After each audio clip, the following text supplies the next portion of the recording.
Halo, pada kesempatan kali ini kita akan membahas secara lengkap, rinci, detail, dan jelas mengenai dinamika translasi dalam bentuk 5 soal dan pembahasan yang akan dibahas secara mudah dan lengkap, dan tentu saja bersama saya, Pak Willy. Mari kita mulai. 5 soal dinamika translasi. Soal yang pertama, sebuah mobil mempunyai massa 2000 kg. Mobil mulai bergerak dari keadaan diam dan setelah 5 second kecepatannya menjadi 36 km per jam. Hitunglah gaya yang bekerja pada mobil tersebut. Baik, sekarang kita mulai menjawabnya ya. Jadi saya tulis dulu, diketahuinya massanya 2000 kg.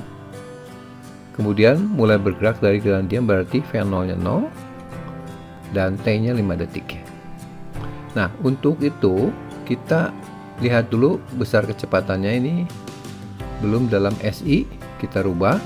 Ini adalah kilometer per jam, sedangkan SI-nya adalah meter per second. Berarti kilometer kita rubah ke meter dan jam jadikan detik. Jadi kalau dari kilometer ke meter berarti dikali 1000, kemudian dari jam ke detik dikali 3600 ya. Jadi ini 0 nya coret, 36 dicoret, tinggal 10, sehingga kecepatannya adalah 10 meter per second. Nah, sekarang kita akan menghitung percepatan menggunakan rumus GLBB, karena ini bendanya bergerak lurus berubah beraturan ya. Jadi dari keadaan diam menjadi 10, kita gunakan persamaan ini, V sama dengan V0 plus AT ya. V nya kita isi 10, kemudian V0 nya 0, A nya kita perlukan, dan T nya kita tahu 5 detik. Kalau kita selesaikan maka kita dapat A nya adalah 2 meter per second kuadrat. Sekarang kita akan hitung gayanya ya, menggunakan hukum Newton. F sama dengan M kali A, ini gaya, ini M massa, A percepatan. Kita substitusikan langsung, massanya 2000 kg dan percepatannya 2 meter per second kuadrat, sehingga nilai F nya adalah 4000 Newton. Inilah gaya yang bekerja pada mobil untuk menggerakkan mobil tersebut. Soal nomor 2, 3 buah kotak didorong oleh gaya 18 Newton seperti pada gambar. Diketahui massa A, B, dan C berturut-turut 2 kg, 3 kg, dan 1 kg. Tentukan percepatan sistem, gaya kontak antara A dan B, dan gaya kontak antara B dan C. Ya, mari kita lihat dulu ya. Jadi saya gambarkan kembali ini soalnya. Kemudian kalau kita menganalisis, kita mulai dengan menggambarkan dulu gaya-gaya luar ya. Di sini ada gaya berat ya. Jadi saya mulai dengan WA ya. 2 kali 10 20 Newton ya. Kemudian WB 3 kali 10 30 Newton, dan WC yaitu 1 kali 10 10 Newton. Setelah itu kita gambarkan gaya luar yang lain, yaitu reaksi ya, karena di sini ini benda tidak bergerak ke bawah ya, maka akan ada reaksi yaitu NA. Kemudian lantai juga mendorong ke atas NB dan NC. Di sini tidak ada gesekan sehingga tidak ada perlawanan yang diberikan oleh sistem ini akibat gaya F 18 Newton. Sehingga mudah kita prediksi benda atau sistem ini akan bergerak ke kanan ya, karena sigma F-nya berasal dari 18 Newton ini. Nah, sekarang berapakah besar percepatannya? Di sini karena gambar gaya sudah lengkap, kita bisa langsung tuliskan hukum yang mendasari ini adalah hukum Newton ya, yaitu F sama dengan M kali A. Kemudian kita lihat bahwa yang menggerakkan hanya gaya 18 Newton, jadi nanti kita isi sigma F nya F saja ya. Sementara yang bergerak itu adalah sistem. Jadi kita gabungkan adalah massa A, B, dan C. MA tambah MB tambah MC dikalikan dengan A. Setelah itu kita substitusikan angka-angkanya, F-nya 18, MA-nya 2, MB-nya 3, MC 1. Sehingga kita bisa mendapat penyederhanaannya adalah 6A sama dengan 18 ya, variabelnya nih diletakkan sebelah kiri, dan A nya yang kita hitung adalah 3 dari 18 bagi 6 meter per second kuadrat. Jadi inilah jawabannya A. Nah, bagaimana dengan B dan C, yaitu berupa gaya kontak? Gaya kontak itu termasuk pada gaya dalam. Jadi untuk mendapatkannya kita harus menggunakan free body. Nah, untuk mendapatkan gaya kontak antara A dan B, kita buat free body yang melewati perbatasan antara A dan B ya. Dan itu banyak pilihannya. Salah satu yang bisa kita gunakan seperti ini ya. Jadi ini saya akan analisis. Kemudian kita gambarkan lagi ya, yaitu benda yang ada di dalam free body ini. Ya, ini benda A saja. Kemudian ini ada gaya luarnya 18 Newton. Setelah itu kita gambarkan gaya-gaya yang lain yang terlibat di situ ya. Gaya luarnya dulu yaitu WA ya. Kemudian ada juga gaya normal ya, ini. Nah, di sini setelah kita gambarkan gaya luar dengan lengkap, kita gambarkan ada gaya dalam. Nah, gaya kontak ini termasuk pada gaya dalam. Jadi kalau kita perhatikan, benda A didorong oleh F. Nah, benda A sendiri akan mendorong benda B, dan benda B akan memberikan reaksi berupa gaya kontak ya, yaitu arahnya ke kiri ya, ke kiri. Kita beri nama saja KAB ya, K-nya dari gaya kontak yang bekerja pada A akibat benda B. Jadi ini gaya-gayanya. Setelah gaya-gayanya kita gambarkan dengan lengkap, maka kita bisa buatkan persamaannya. Tentu saja kita mulai dengan hukum Newton ya, F sama dengan M kali A ya. Setelah itu kita lihat bahwa A-nya ini kan ke kanan dan sudah kita dapatkan 3. Berarti gaya yang positif kita masukkan yang searah dengan A, yaitu 18 ya, yang F ini. Sementara nilai KAB itu berlawanan, jadi sigma F nya kita isi F minus KAB sama dengan, dan hanya kita lihat benda A saja, berarti M nya adalah MA dikali A ya. Nah, setelah kita substitusikan, maka kita bisa mendapatkan nilai KAB nya adalah 12 Newton. Ini adalah gaya kontak antara benda A dan benda B. Nah, bagaimana dengan gaya kontak antara benda B dan C?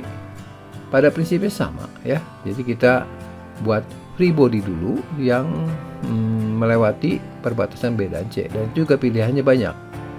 Saya pilih seperti ini ya. Jadi ini saja. Kemudian saya gambarkan ulang ya. Ini benda C-nya. Kemudian gambarkan gaya-gaya luarnya lagi, WC. Kemudian NC ya. Dan di sini kita lihat benda C itu sedang bergerak. Nah, kalau kita perhatikan ini gambar gayanya belum lengkap ya. Kenapa? Karena kalau kita lihat ini bendanya bergerak dengan kecepatan A, tetapi tidak ada gaya yang menggerakkan ke kanan. Nah, berarti tentu saja gaya menggerakkan itu berasal dari dorongan benda B atau gaya kontaknya. Ya, kita sebut sebagai KCB ya. Dan arahnya ke kanan karena A-nya ke kanan. Jadi gaya kontaknya pada perbatasan BC saya sebut KCB adalah gaya pada benda C akibat benda B. Nah, setelah lengkap gambar gaya-gaya luar dan dalam, baru kita tuliskan persamaan atau hukum Newtonnya, sigma F sama dengan M kali A ya. Nah, sigma F-nya kita isikan karena A-nya ke kanan, maka KCB kita isi ke sigma F, dan itu hanya tunggal gayanya ya. Dan bendanya yang bergerak M-nya adalah MC dikali A. Substitusikan langsung nilai MC-nya 1 kilo ya. Dan percepatannya kita sudah dapatkan dari sini 3. Sehingga nilai KCB itu adalah 3 Newton. Oke. Soal nomor 3. Sebuah balok dengan massa 20 kg diletakkan pada bidang miring kasar. Ditarik dengan gaya sebesar F, dan balok bergerak dengan percepatan 3 meter per second kuadrat. Terus saja ke atas ya. Jika koefisien gesekan mu adalah 1/3 dan percepatan gravitasi 10 meter per second kuadrat, maka besar gaya F adalah. Oke, langsung kita bahas ya. saya mulai dengan menggambar ulang untuk memperjelas gaya-gaya yang bekerja ya. Kita mulai dengan gaya berat ya, yaitu W. Kemudian kita lihat bahwa ini ada di atas bidang miring, berarti ada gaya normal ya, tegak lurus bidang miringnya. Kemudian di sini ada gesekan. Jadi gaya geseknya ke kiri ya. Kenapa ke kiri? Karena dia bergerak ke kanan. Jadi gaya gesek itu melawan arah gerak. Nah, sekarang kalau kita perhatikan di sini pergerakan bendanya adalah searah bidang miring ini ya. Berarti gaya-gaya yang ada di sini kita harus uraikan dalam arah geraknya ya, ke atas ini dan tegak lurusnya. Jadi saya gambarkan dulu sumbunya kira-kira seperti ini. Nah, dari sini terlihat bahwa gaya W itu belum dalam arah dua sumbu ini ya. Jadi saya harus menguraikannya dulu. Nah, untuk menguraikannya saya butuh sudut ya, entah ini atau yang ini. Nah, sekarang kita mulai dari 53 derajat ini. 53 derajat ini adalah sudut yang dibentuk antara garis datar dengan garis bidang miring. Jadi di mana saja buat garis datar nanti membentuk sudut dengan bidang miringnya, maka dialah 53. Jadi kalau saya buat seperti ini ya, nanti kita lihat bahwa sudutnya akan kita dapatkan sama dengan ini ya. Ini dengan ini hubungannya sehadap ya. Jadi kalau ini 53, maka yang ini adalah 90 kurang 53 atau 37, dan sudut yang inilah sama dengan 53 juga. Jadi yang W ini kita uraikan satu ke sini dan satu ke sini ya. Yang ke sini, yang ke bawah itu adalah di depan sudut 53, berarti dikali sinus 53. Sementara yang ke bawah ini yang akan ditahan oleh gaya normal itu adalah W cos 53. Oke. Ya, sekarang akan kita hitung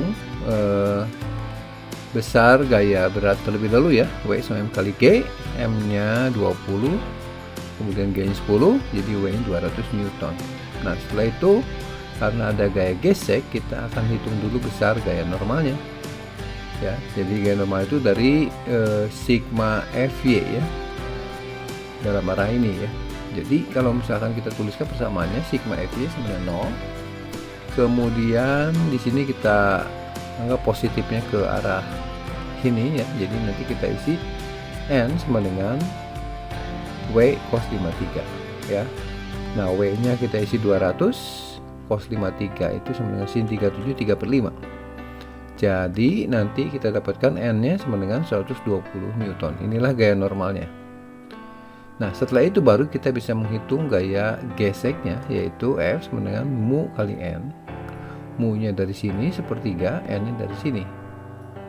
Jadi kita dapatkan gaya geseknya 40 Newton dan berarah ke bawah.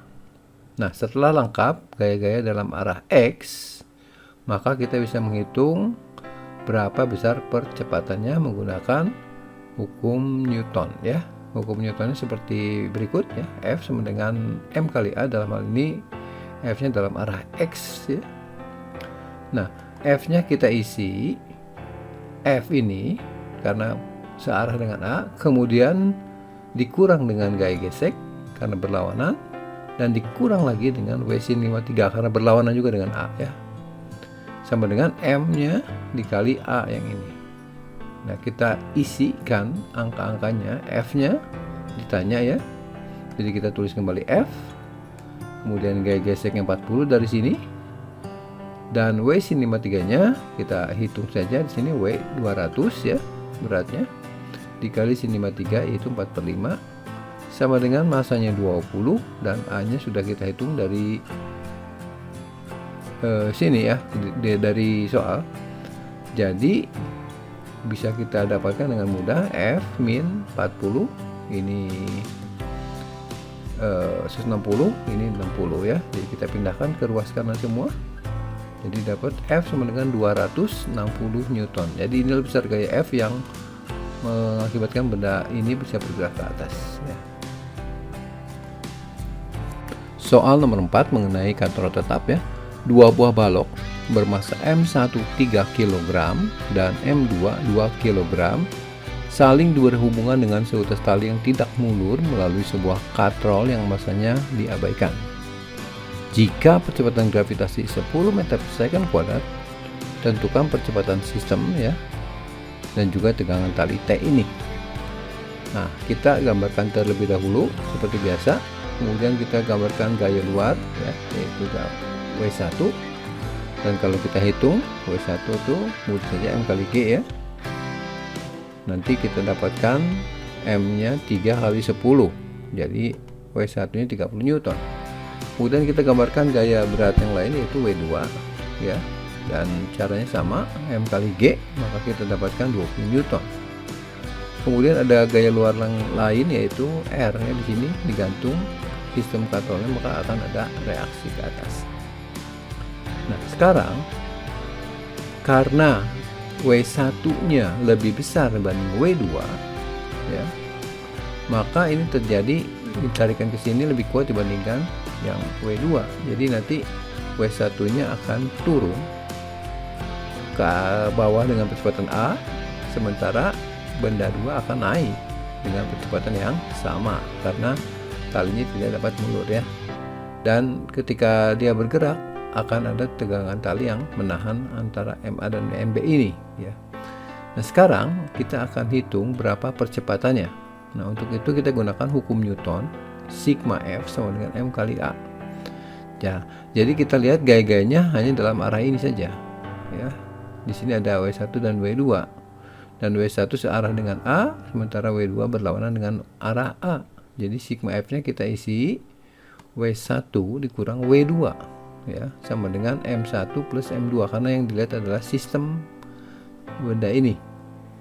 Dan kita substitusikan W1-nya 30, W2-nya 20, M-nya kita jumlahkan jadi 5A ya, sama dengan 10, atau A-nya sama dengan 10 per 5 yaitu 2, satuannya meter per second kuadrat. Nah, sekarang bagaimana dengan tegangan tali? Untuk menghitung tegangan tali, karena tegangan tali termasuk gaya dalam, maka kita harus membuat free body diagramnya. Kita bisa bebas menentukan gambarnya, yang penting memotong talinya. Nah, saya pilih seperti ini ya. Ini motong tali di sini, ingat nanti akan ada tegangan tali. Oke, kita gambarkan lagi free body-nya di sini, mulai dari benda 2 ya. Kita mulai berikutnya dengan gaya berat ke bawah, kemudian ada tegangan tali ke atas meninggalkan benda, dan benda ini sedang bergerak dengan kecepatan A ke atas. Nah, setelah kita lengkap menggambarkan gaya-gayanya, baru kita masuk ke persamaannya. Sigma F sama M kali A. Nah, di sini kita lihat A-nya ke atas, berarti yang positif ke atas. Jadi artinya T itu bernilai positif. Jadi persamaannya T minus W2 sama dengan M2 kali A. Kemudian kita isikan W2-nya 20 ya, dari ini M kali G, kemudian M2-nya 2 kali A. Jadi kita dapatkan persamaan ini. Nah, kalau kita rubah maka minus 20 pindah ke kanan jadi 20 tambah 2 kali A-nya di sini sudah kita dapatkan yaitu 2 meter per second kuadrat. Jadi nanti dapat T-nya sebesar 24 Newton. Soal nomor 5, dua buah balok M1 3 kg dan M2 4 kg dihubungkan dengan seutas tali melalui dua katrol licin tak bermassa.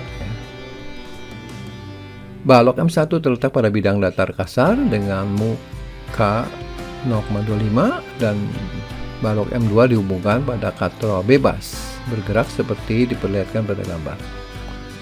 Kecepatan gravitasi 10 meter per second kuadrat. Tentukan percepatan masing-masing balok dan tegangan tali. Oke, untuk itu kita gambarkan dulu, tapi sebelumnya kita hitung dulu beratnya dulu ya. Ya, W sama dengan kali G Jadi M1 nya 3 kali 10 30, dan kita dapatkan juga nanti W2 nya 40 Newton ya, karena di sini dua benda yang punya massa. Baik, berikutnya saya gambarkan lagi ini bendanya, sistemnya. Kemudian kita gambarkan dulu gaya luar ya, gaya berat mulai dari W1 ya yang besarnya 30. Kemudian W2 di sini 40 ya. Terus ada gaya normal menahan balok 1 di atas meja ini. Kemudian ada digantung, berarti ada reaksi. Berikutnya juga di sini ada tambahan, yaitu gaya gesek ya, menahan gerakan dari sistem katrol ini. Dia cenderung ke bawah, ini ke kanan. Nah, percepatannya untuk benda 1 kita sebut A1, dan untuk benda 2 kita sebut A2. Dan ini tidak sama ya.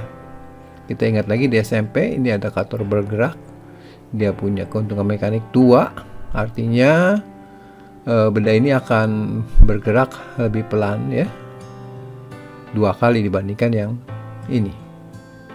Tapi nanti kita bisa lihat juga dari persamaan ya. Nah, untuk itu kita akan menurunkan hubungan antara percepatan 1 dan percepatan benda 2 dengan cara berikut ya. Jadi saya pilih titik ini sebagai acuan untuk posisi dari benda 1.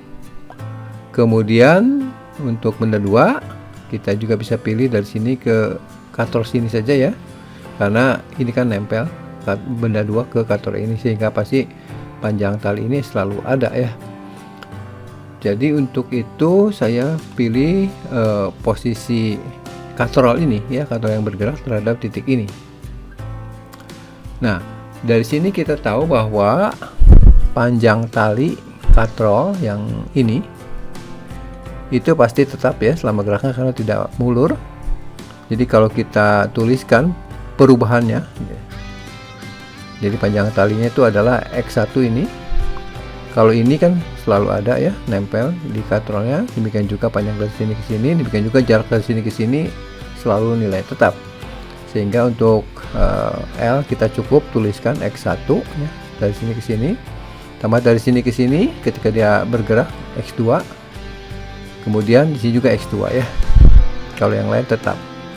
Nah, kita tahu bahwa kalau kita turunkan ya persamaan ini yang X1 tambah 2X2 itu akan perubahannya 0 ya. Jadi turunan L terhadap waktu ya, kita turunkan juga yang kanannya, jadi dapat ini ya. Nah, jadi DL/dt nya 0. Kemudian dx1 per dx1 dt nya itu minus. Kenapa? Karena ketika bergerak posisi balok 1 itu makin kecil ya, sehingga delta x nya negatif ya. Untuk katrol 2 atau posisi yang ini itu seiring berjalannya waktu dia makin jauh, sehingga delta x nya positif, sehingga kita tulis bahwa dx1 dt itu min v1 dan ddt dari 2x2 adalah 2v2 ya. Kemudian kita turunkan sekali lagi untuk menentukan percepatannya, jadi turunan terhadap waktu lagi, maka ini diturunkan jadi percepatan. Jadi dt dari min v1 itu min a1 dan ddt dari 2v2 adalah 2a2. Sehingga kita sekarang mendapatkan A1 sama dengan 2A2. Jadi gerak ini 2 kali dibandingkan gerak katrol bergeraknya, seperti yang tadi kita sebutkan. Nah, sekarang kita akan menganalisis gayanya ya. Untuk menghitung itu kita buat free body ya. Kita mulai dari benda 1 ya. Saya buat free body ini. Kemudian saya gambar ulang mulai dari bendanya M1. Kemudian ada gaya berat ya, W1. Kemudian ada gaya normal, gaya luarnya dulu ya. Kemudian ada gaya gesek ya. Kemudian juga ada tegangan tali, gaya dalam ya di sini. Ini adalah gaya-gaya yang bekerja pada benda 1 yang mengakibatkan benda ini akan bergerak A1 ya. Nah, Bagaimana dengan persamaannya? Mari kita lihat ya besarnya. Saya gunakan dua arah seperti ini karena ini ada gaya horizontal dan vertikal. Jadi saya buat semua XY positif seperti ini. Kemudian saya mulai dari sigma FY sampai dengan 0 karena ketika dia bergerak hanya bergerak horizontal, dalam arah vertikalnya tidak ada, berarti sigma FY nya 0. Untuk itu saya bisa susun persamaan N1 ya, yang ke atas positif dikurang W1 atau N1 sama dengan W1 yang sama dengan 30 Newton ini. Kemudian untuk gaya geseknya kita tahu bahwa gaya gesek itu adalah mu kali gaya normal. Dan kita substitusikan mu-nya 0,25 dan normalnya 30 Newton. Kita dapatkan gaya geseknya adalah 7,5 dan merupakan gaya gesek kinetik karena dia bergerak. Oke, nah sekarang kita akan susun persamaan untuk arah X-nya ya. Jadi sigma Fx sama dengan M kali A karena bendanya bergerak. Kemudian kita substitusikan sigma F-nya dengan T1 dikurang F ya. Karena ini arah positifnya ke kanan ya. Setelah itu kita substitusikan nilai yang sudah tahu ya. F-nya tadi 7,5. M1-nya itu 3, jadi 3A1. Oke, sepertinya karena kita lihat persamaan ini awalnya dari sini, sebaiknya kita nyatakan ini dalam A1 sama dengan ya. Jadi A1 sama dengan T1 min 7,5 per 3. Ini adalah untuk benda 1.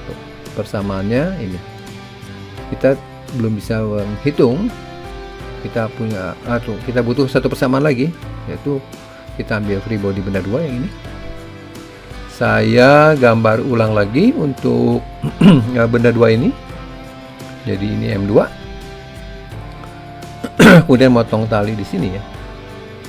Kita gambarkan gaya luarnya dulu, W2. Kemudian gak ada lagi gaya luarnya, kita gambarkan gaya dalam, yaitu tegangan talinya sendiri. Di sini ada T1 karena motong 2 tali ya. Kemudian percepatannya kemana ini? Ini A2 ke bawah. Baru kita susun persamaannya ya, karena ini satu arah kita nggak usah pakai Fx Fy ya. Jadi sigma F sama M kali A, arah positifnya pilih ke bawah sesuai dengan A nya. Jadi sigma F nya kita isi W2 dikurang 2T1 sama dengan M2 kali A2 ya. Setelah itu kita substitusikan W2 nya 40, T1 nya nggak tahu ya, M2 nya 4 ya.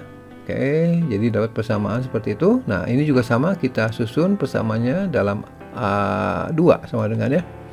Jadi A2 sama dengan ini bagi 2 nih, 20 min T1 per 2. Nah, setelah kita dapat 3 persamaan dengan 3 variabel ya, tentu saja kita bisa menyelesaikannya. Ya, kita gunakan substitusi ya, mulai dari A1 sama dengan 2A2. Kemudian A1-nya kita substitusi dengan persamaan ini ya, yaitu T1 min 7,5 per 3 sama dengan 2 kali A2 nya dari sini ya. Nah, ini 2 nya bisa dicoret sehingga kita punya persamaan yang lebih sederhana. T1 min 7,5 sama dengan 60 min 3T1.